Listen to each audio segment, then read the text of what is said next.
আর একটা সবচেয়ে বড় অস্ত্র শিখিয়ে দিচ্ছি, এটা আমি কাউকে শিখাইনি আজ পর্যন্ত, আজকেই প্রথম। আমি আমার জীবনে দেখেছি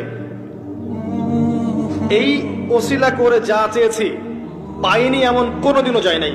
আলহামদুলিল্লাহ, আমি সম্পূর্ণ আল্লাহ পাকের কৃতজ্ঞতা এবং শুকরিয়া আদায় করছি। এইটা ওসিলা করে আমি যা চেয়েছি আমি সারা জীবনে তাই পেয়েছি।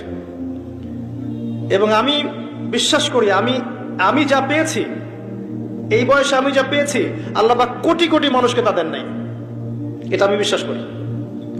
এই বয়সে আমি যা পেয়েছি, আল্লাহ পাক আমাকে যা দিয়েছেন, যত দিয়েছেন, কোটি কোটি মানুষকে আল্লাহ পাক তা দেন নাই, আমি এমনটাই মনে করি। আমি কি শিখাই দেব সেটা? আপনি আল্লাহ পাকের তাওহীদের ওসিলা দিয়ে দোয়া করেন। দোয়া করতে করতে আল্লাহকে বলেন, আল্লাহ তোমার তাওহীদের কালিমা লা ইলাহা ইল্লাল্লাহ এর ওসিলা করে তোমার কাছে আমি চাচ্ছি